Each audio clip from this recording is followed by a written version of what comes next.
in the past, paddling did, it was what they did.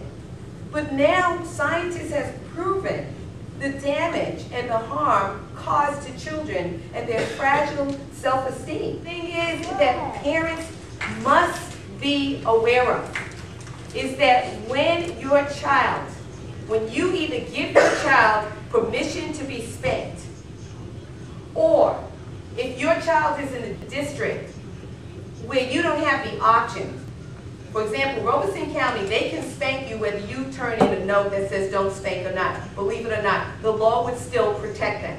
Even though you may sign saying, do not spank my child, they can spank your child and not be taken to court.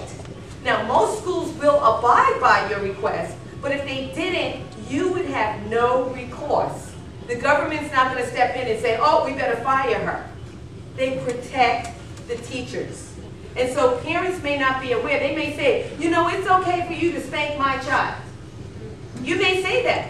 And you, at this point in time, have the right to say that. But if your teacher, or if the child's teacher, happens to paddle the child to the point where they are abused and have to go to the emergency room, I don't think any of us would want our child paddled to the point where they end up in an emergency room. And the thing is that there's no recourse. It's not like you can say, you hit him too hard.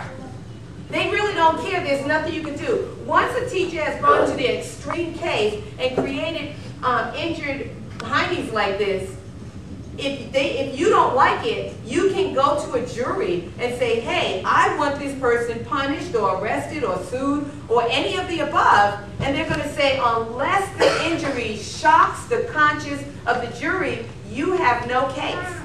Now, shocks the conscience means that the child has to almost be killed, and that means like, oh, now that will do something about it. But none of these would that happen.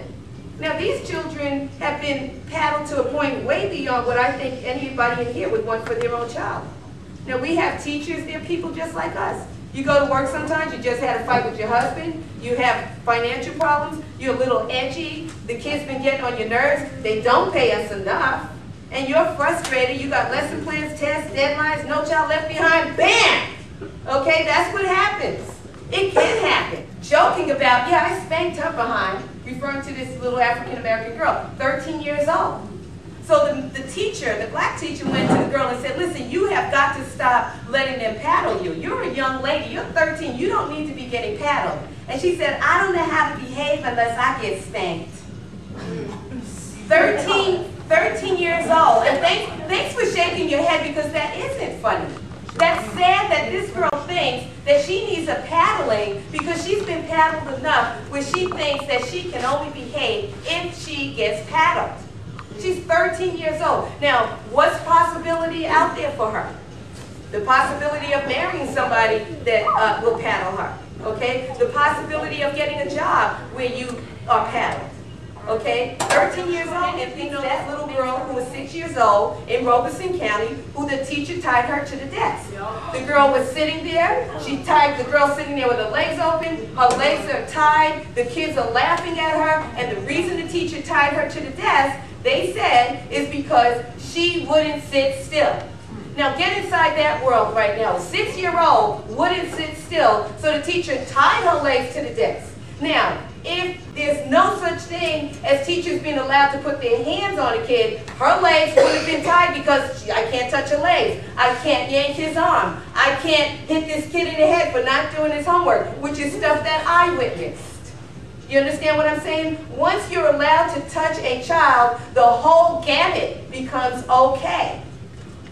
Pushing, yanking, shoving, and it's corporal punishment. Some people think corporal punishment is paddling. Corporal punishment means punishing the body. And as it is used in school, it means behavior management by way of pain. That's what corporal punishment means in any school district. Self-esteem at that very moment being shattered, or being injured, or damaged, at the very least damaged to some degree. And then parents have no say in it. You can't go up to the school and say, she hit me in the head. Nobody really cares. You can't say, he sent my child to the emergency room. Nobody really cares. That won't shock the conscience, therefore, see you later. Tough luck on you.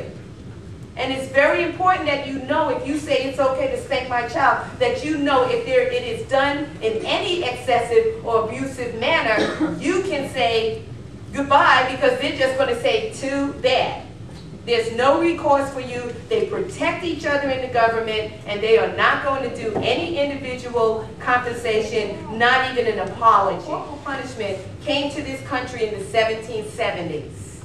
We're in the year 2008. There's very few things we're still doing from the 1770s. Okay, very few. Now, on the West Coast and in other parts of this country, the programs are designed to train your child to be leaders and problem solvers. And that's what we need. So if we have widget makers over here in the South and problem solvers and leaders over here in the West, then your child and that child are not being raised and given the same opportunity.